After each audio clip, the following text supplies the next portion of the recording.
believe you heard the killer coming down the stairs as you were trying to get into the house? To this day, I do. He was still there when I came home. I entered the bedroom. I saw Robin naked on the floor. I was screaming for help. To come home and find your 11-year-old like that, just heart-wrenching. I started doing CPR. I had to keep trying. I thought I'd get a miracle. I thought for sure God would let me breathe life back into her.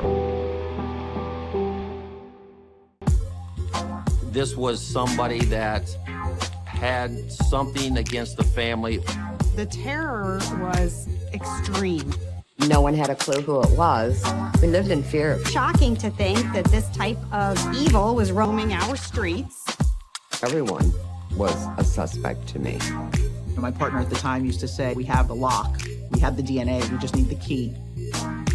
How do you think you were able to take the trauma you experienced into advocacy for your daughter? In the beginning, I wanted to die, but I was going to find this monster that killed her. He was out there.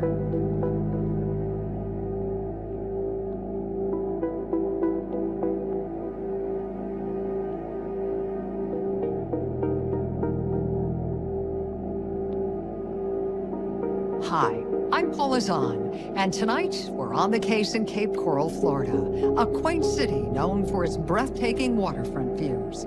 But that beautiful backdrop became the unlikely setting for a terrifying double homicide when 11-year-old Robin Cornell and 32-year-old Lisa Story were brutally murdered in their own beds. The crime scene quickly raised many puzzling questions, but the answers were elusive, and the case may have never been solved if not for one woman's relentless crusade to get justice for two families.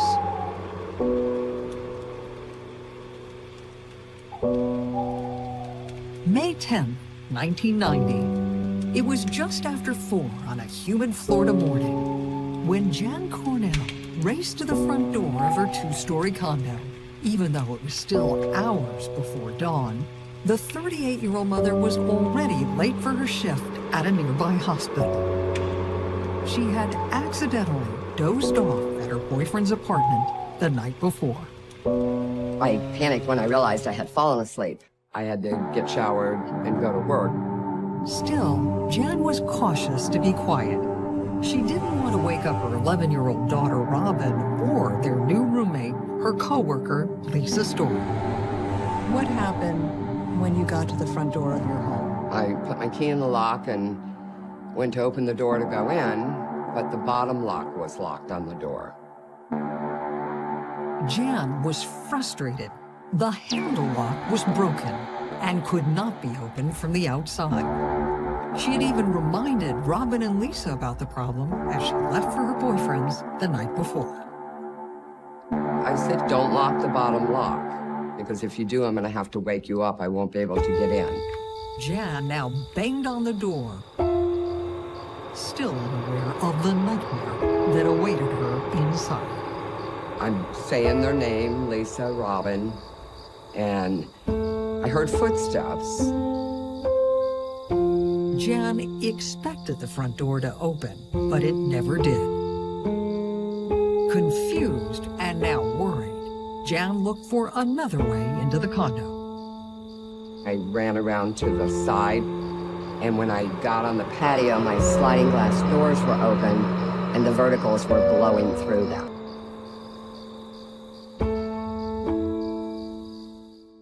The fluttering blinds sent a chill through Jan. Did things seem out of place?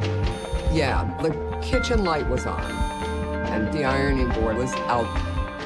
There were pictures laying flat on the ironing board.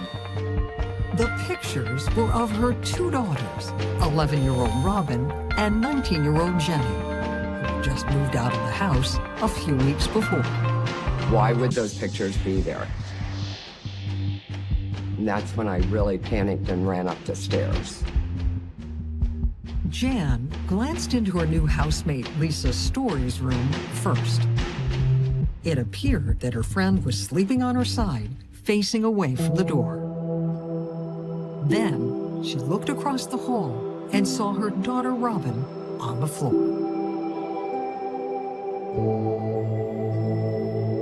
What did you actually see? When I entered the bedroom, I saw Robin. She had a rolled up pillow underneath her abdomen and she was naked. Jan was stunned. She grabbed her 11-year-old and cradled her in her arms. She was cold to the touch.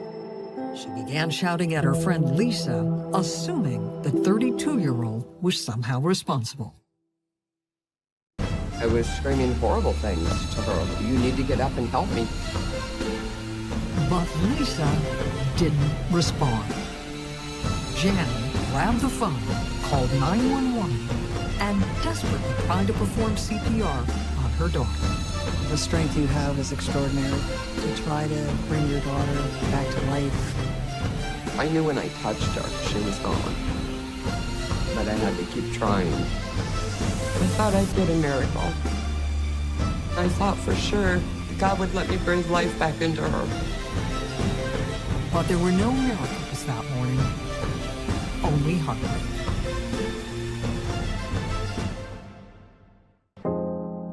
Minutes later, first responders arrived and tried to get information from Jan.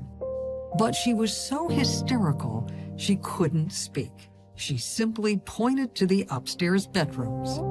It was then that her thoughts returned to her friend, Lisa Story. When the paramedics came down, I said, "Did you wake her up? What did she say?" And they said she's dead. A second wave of pain washed over Jan Cornell. It was now clear that someone had broken in and murdered her daughter Robin and her new housemate, Lisa Story.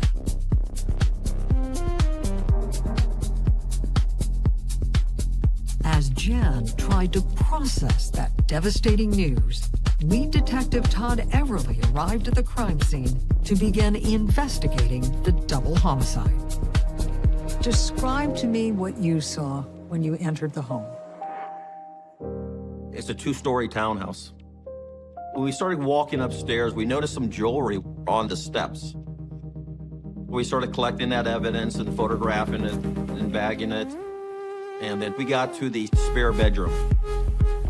That's where Lisa's Story, who was renting a room, she just moved in. In fact, Lisa hadn't even unpacked yet, but her personal items were strewn all over the room. Every box was completely gone through. It was like a tornado hit the room.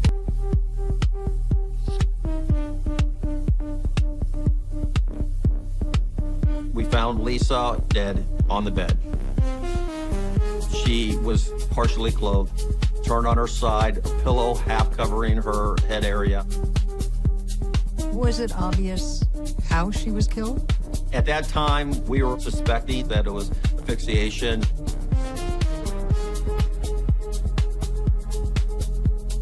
Detective Everly then moved to the other bedroom, where Robin Cornell had been murdered. We found her on her back. She was completely naked from chest down. Based on the bruising on Robin's face and neck, police theorized that she had been smothered. The grisly scene convinced police that the 11-year-old had been sexually assaulted. Was anything missing? Yes, Lisa's checkbook was gone, some credit cards, her ID. Investigators also discovered that a new watch Lisa had engraved for her boyfriend had been stolen. The packaging was opened and found on the bed. While officers documented what was taken, crime scene investigators diligently sifted through the condo for anything the killer may have left behind. What evidence did you collect at the crime scene? We took hair and fiber from the bodies, any type of fluids that were visible. We took well over 100 pieces of evidence from that crime scene.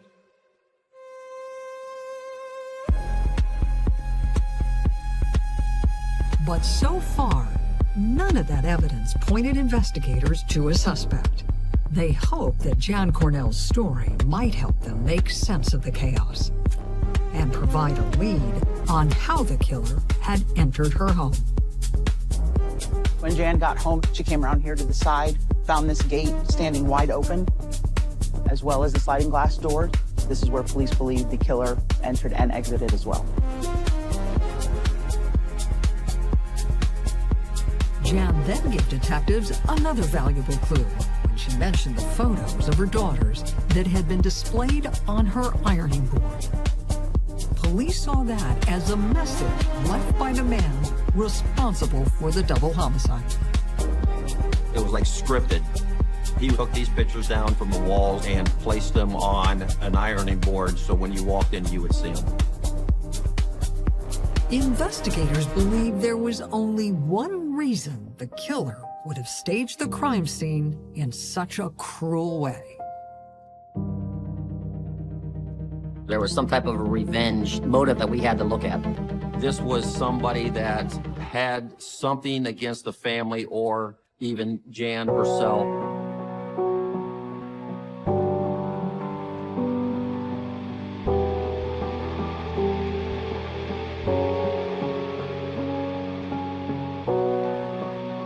As detectives waded through the mayhem left in the wake of the murders, 11-year-old Robin Cornell and 32-year-old Lisa Story, they began to formulate a shocking theory of the crime. It appeared the two victims had been carefully chosen by a sadistic killer. But why? Police believed their only hope in answering that question relied on the memories of a grief-stricken mother who had just lost a close friend and her youngest child. What was Robin like? Robin was very easygoing, always smiling. She just brought so much joy. Robin loved sports and the outdoors. She and her best friend, Jolie Wilson, were inseparable. She was just the nicest person. The way she made me feel was like I mattered. Jan was single, my mom was single, and I just totally trusted her, and it was awesome.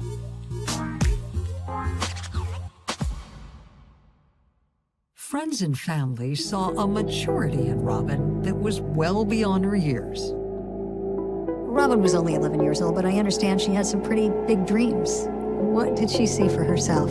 Oh my God, she just wanted to be a writer. She wrote little stories and poems about everything. Jan desperately wanted Robin to have everything she needed to achieve her goal. But as a single parent, money was tight. That's why she made an offhand offer to her friend Lisa Story to rent the empty bedroom in her condo after her older daughter Jenny had moved out. About a week later, Lisa said, "Were you serious?" And I said, "Yeah." Those closest to Lisa's story remember just how excited she was about the opportunity. Oh my goodness, she was like, "Oh, I can't wait for you to see it. You guys will have to come over." What was Lisa's personality like? She was very outgoing, very friendly. Everybody knew who she was. She liked most everybody. It was that easygoing spirit that made Lisa seem like the ideal housemate for Jan and her younger daughter. But that perfect match had ended in the worst way possible on the very first night. Her brother called us on the phone. He said, "Lisa's been murdered." And I said, "What?" Loved ones told police it was impossible for them to believe that Lisa was the intended target of the attack. She simply had no enemies. And that forced detectives to start the investigation by retracing the hours leading up to the murders. Jan said after her boyfriend and Robin helped Lisa move the final boxes upstairs to her new room, the four of them sat down on the couch to watch a playoff basketball game. It was starting to get late when Jan made a choice that will haunt her the rest of her life. The basketball game we were watching was going into overtime, and my boyfriend just lived a few blocks away. So I made the decision to go over there and finish watching the game. I wasn't gonna go, but both her and Robin said, go ahead and go. They said, we're just going to bed.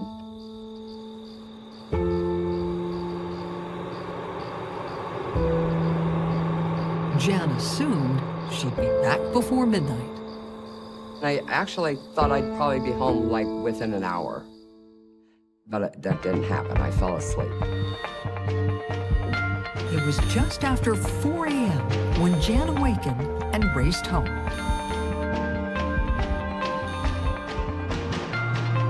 Every detail of Jan's story was carefully checked and verified. The confirmation left a 5-hour window in which the crime had taken place. Detectives hoped that the medical examiner's report would narrow the timeline even further. What was determined to be the cause of death for both Robin and Lisa? After the autopsy was confirmed, it was asphyxiation. Did the medical examiner confirm that both victims had been sexually assaulted? Yes, they were both sexually assaulted. Biological evidence was recovered from both victims. There was also a single hair found on Lisa's hip that was collected. Testing revealed that the suspect was a white male with type O blood. But in the early days of DNA, that evidence did little to narrow the detectives' list. They would have to take a hard look at every man who knew Jan, Lisa, or Robin, and determine if one of them was secretly a cold-blooded killer.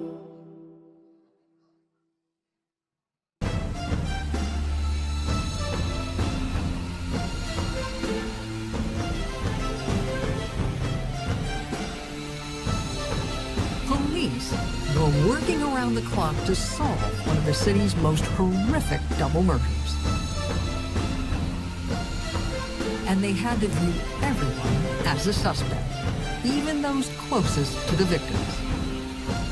Based on everything you saw at the scene, was it your belief that it was likely that the killer knew someone in the Cornell family or in Lisa Story's family? At that point, we didn't know. We looked at all those avenues. Everything was on the table. Was this somebody that they knew? You usually look at family members first and friends. How did you go about eliminating anyone who might have been associated with the Cornell or Story family? We took hundreds of blood samples and hair samples, people voluntarily giving them to us. But the painstaking process failed to reveal a suspect.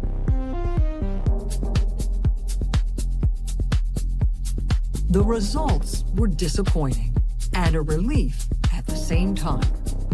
Until they DNA'd every man I knew in my life, I couldn't talk to anybody. They had to be cleared by DNA. Once friends and family were ruled out, detectives began the massive task of testing the Cornell's neighbors. The Courtyards North is a large Complex, it's about 140 units. so there was a lot of foot traffic that would go through the sidewalks and the walkways through there. When police discussed their efforts with Jan, it triggered her memory. She suddenly remembered a disturbing encounter she had had with a stranger the day before the murders.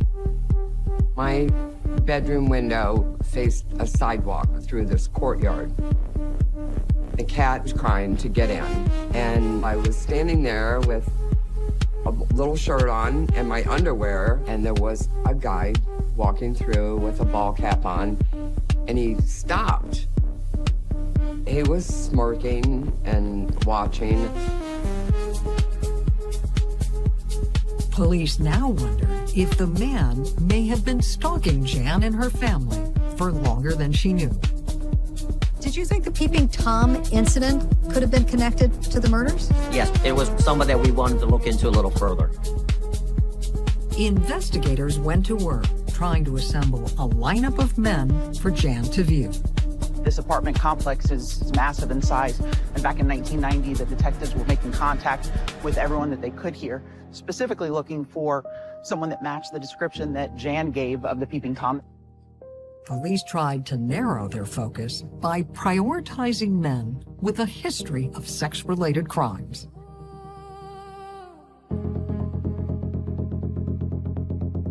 The plan quickly led to a suspect. Why did a man named Robert get your attention? We started interviewing the girlfriend at the time. She started giving us some clues. He had some tendencies of being a peeping Tom. Did she know him to be a violent person? She did. She told investigators some pretty intimate details that aligned with the injuries that both victims sustained. And there was more. She said that he did not return to her place that night as she had expected him to. In fact, Robert had disappeared from her life the day after the murders. Investigators began a search for him at his last Cape Coral address. Had he told his landlord that he was leaving? No, she was surprised that he left. And she shared another suspicious detail. Robert had left in a hurry, even though his rent was paid through the end of the month. Detectives asked to look inside the room where he had been staying. What was collected from his room? She voluntarily gave us the bed sheets, the pillow casing, and that was packaged and sent off to see if they could be used to compare with our crime scene. While the lab started the testing, detectives went to work tracking down Robert. They had a lot of questions to ask him. Robert definitely was a suspect.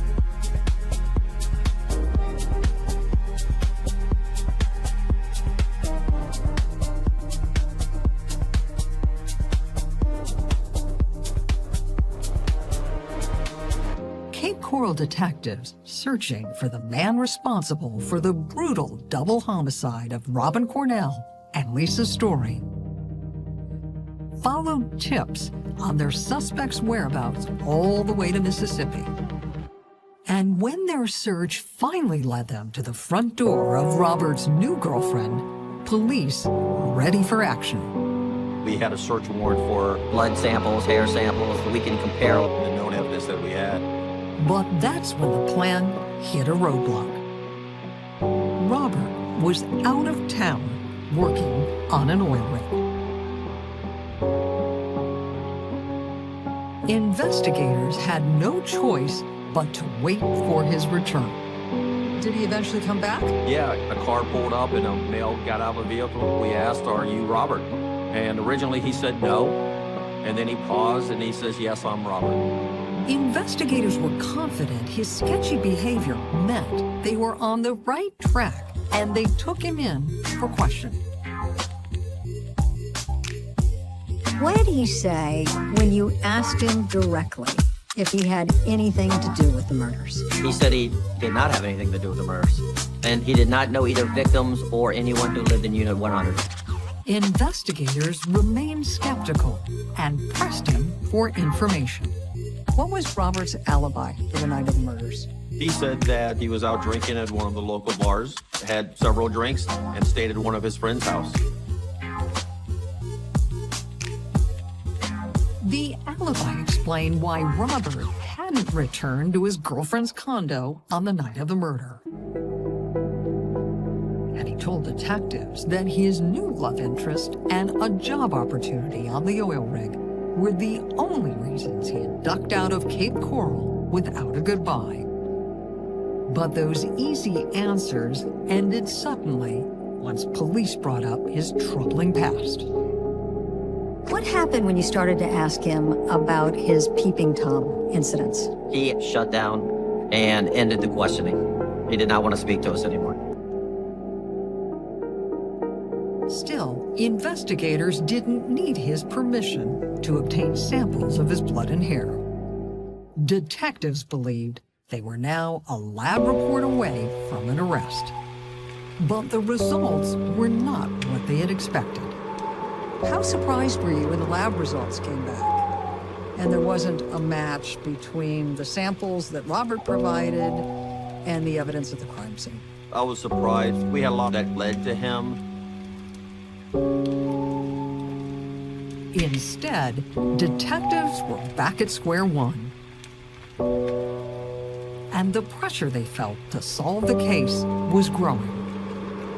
How much were these violent, brutal murders discussed? It was shocking that there had been a double homicide in Cape Coral. We never had anything like this. This was highly unusual for us. People were frightened because the person wasn't caught.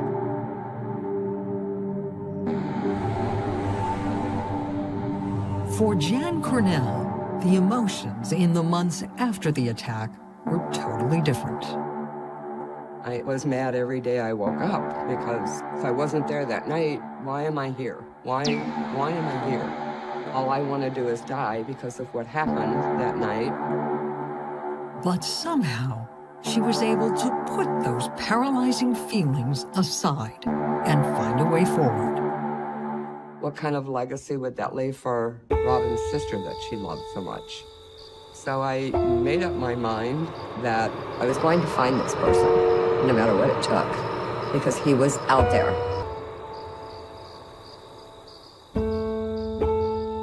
Jan embarked on her own one-woman crusade to keep the double homicide in the public eye and make sure that every detective on the case knew she would never rest without justice. They all quickly gravitated to her cause. Jan Cornell, she's a very special lady. She is a very strong-willed individual, definitely a force of nature. She was going to move heaven and earth to make sure whoever did this got caught. And if you didn't like it, oh well, too bad. But despite Jan's relentless push, the investigation remained stuck at the same roadblock. We had the killer's DNA right at that crime scene in a location that if we ever tap the right guy on the shoulder, this case is done. He's never going to talk his way out of it. But the problem is we don't have any viable suspects. Eventually, it was the passage of time that sparked new hope. Advancements in DNA technology that led to the launch of the CODIS database. When the killer's DNA profile was entered into CODIS, were there any hits? There was no hits, nothing. Despite one setback after another, the years of hard work ultimately deepened the relationships investigators had with both victims' families. And those close ties led to the most difficult moment of Detective Charlie Garrett's career. Meeting with Lisa Story's mother while she was on her deathbed without the answers she so desperately wanted. Tell me about the last conversation you had with Lisa Story's mother. Wow. I felt that I should go out and talk with her about the case. I kind of dreaded it, to be honest with you, because I knew how emotional it was going to be. She was like, please don't forget my word. And I said, no matter how long it takes, no matter what we've got to do, we will never stop until we catch the person responsible for taking the joy away. Jan Cornell made Lisa's dying mother the same promise. She said, you will never stop looking for who hurt them.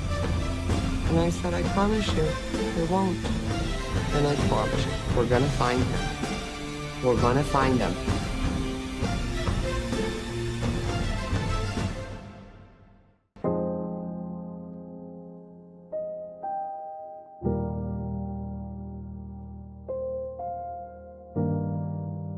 For more than 25 years, law enforcement never gave up on solving the tragic double homicide.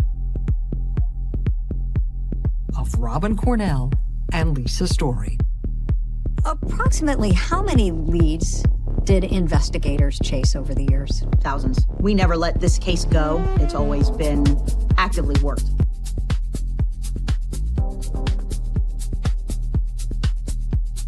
Although the decades without progress were painfully frustrating, the patience and persistence of investigator Christy Ellis eventually paid off. Take me back to September of 2016, when a call came in that you describe as the highlight of your career. My phone rang, and it was somebody from the Florida Department of Law Enforcement, and they said, we got a hit on the Cornell Story case. You what? Hang on. Back up. Let me pick my jaw off the floor.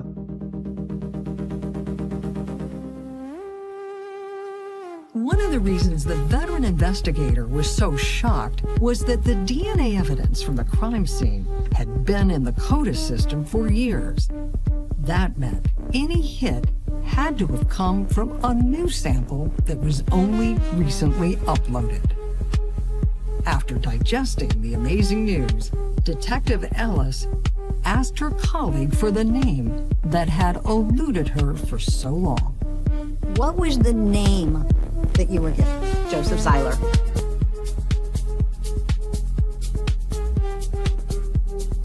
Once again, Detective Ellis was stunned.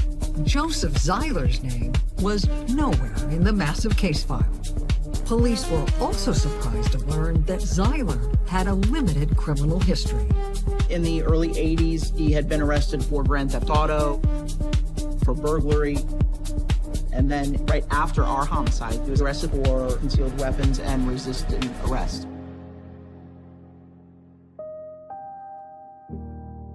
But for the next 26 years, Zeiler had never reappeared on law enforcement's radar. To think that he was in the community the entire time, the fact that he was still here with a family was just crazy. Then a bizarre encounter led to his DNA being placed in the system. How did Zeiler's DNA end up in CODIS? Joseph Zeiler was involved in an altercation with his adult son. Wound up shooting his son in the chest with a pellet gun that actually broke the skin. Joseph Zeiler was arrested for that aggravated battery, and when he was arrested, he was swapped. Since Zeiler was already behind bars following his arrest for that incident, police didn't have to go far to question him face to face. What was your plan going into the interview? The plan was to try to talk to him, get background information. It would be lovely if he admitted to what had happened. But the interrogation got off to a rocky start when Zeiler claimed he was impaired by head injuries he sustained in a 1998 motorcycle accident. I have a hard time with my memories. I'm not too up on what happened before this accident. I mean, I can remember some stuff that I have to deal with on a daily basis that's hammered into my head. But investigators didn't buy his story. At the time of his arrest for shooting his son, Zeiler never mentioned any cognitive issues. He was sharp. That was in August of 2016. Fast forward to September 2016, he didn't know anything. Police confronted Zeiler about the sudden change in his mental state. You gave them very clear recollection of a lot of things that you were saying you don't know now. Convenient, correct? Well, that was, at the time, it was fresh in my head. Your plans? Investigators then told Zeiler what they believed he already knew. He was the prime suspect in a double murder. And a comment he made while police collected his DNA made it obvious he had no trouble grasping what that meant for his future. Zeiler, on his own, said, what is the death penalty in Florida? Which is a pretty big question to ask at that point. And it seemed clear that Zyler would have to face the answer head-on after his DNA came back as a match to the biological evidence collected from Robin Cornell. It was 1 in 700 billion. Those are just numbers that are not even on the earth. Zyler's DNA was also a match to the hair collected from Lisa Story's body. Detective Ellis couldn't wait to tell Jan Cornell that her painful journey for answers was over. She drove to Jan's home to deliver the news in person. It was probably close to 9 p.m. She was like, "What's up?" I just stood there for a minute and looked at her and I said, "We got him, Jan." All I could say was, "Oh my God," and cry. It was pretty, extraordinary. It was just amazing, emotional, exciting, exhilarating. Investigators never found anything linking Zyler to other unsolved crimes, nor did they discover a motive for him to specifically target Jan, Robin, or Lisa. Still, State Attorney Amira Fox was confident that the evidence police had collected was more than enough for her to pursue the death penalty. In this case, there were some of the strongest aggravating factors that exist under Florida law. The crime was heinous, atrocious, and cruel. When the trial finally began, it was challenging for Jan Cornell to control her emotions. I had to sit on my hands because they were shaking so bad. When he stared at me and I looked into his eyes, all I could think of was that was the last thing they saw, was that evil man's eyes. But Jan was there, front and center, when the jury returned from its deliberations.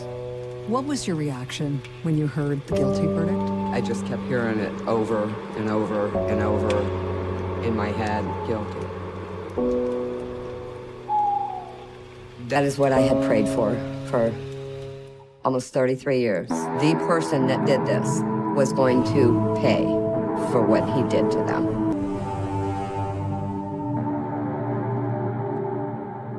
The verdict was also a relief for all the members of law enforcement who had spent decades on the case. 3 generations of detectives that worked this case, past chiefs, the current chiefs, the complete family and friends.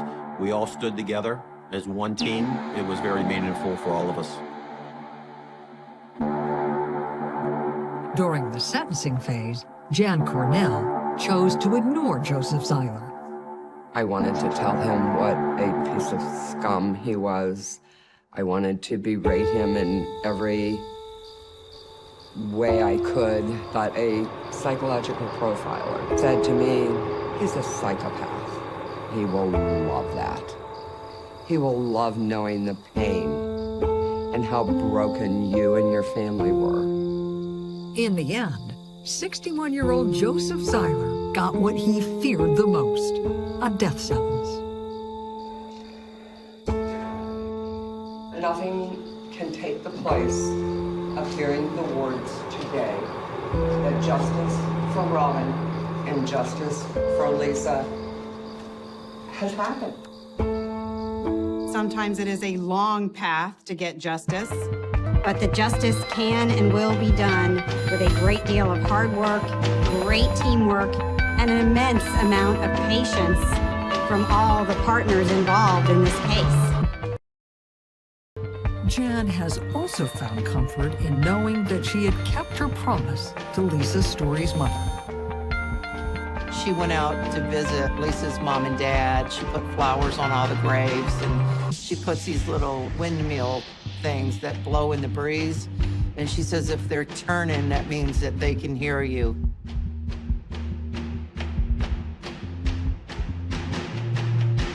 It was a fitting end to a heartbreaking journey. After 33 years of torment, Jan Cornell can finally grieve her loss with peace of mind. What do you miss most about Robin?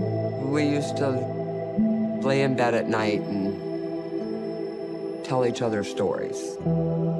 She'd tell me stories about things that happened to her, and then I'd tell her stories about things that happened to me when I was a kid, and she'd be like, oh my God, really, Mom? I miss her voice. I miss her laugh. She had an amazing laugh. She was a lot of fun. State Attorney Fox is confident that the cold case unit that solved this case will help bring justice to other families as well. I'm Paula Zahn. Please join us again next time when we're back on the case. On an all-new season of On the Case. We need an ambulance right away. It's a murder piece. How shocking was it that she had been attacked while the rest of her family was sleeping? It's heart-wrenching. You think you're safe in your own home. On her left leg was written, I was here. The killer meant to send a message. My world stopped. I would just cry. Where the victim's voice is never silenced. I was going to find this monster that killed her. He was out there. A ranch worker discovered the remains of a deceased female.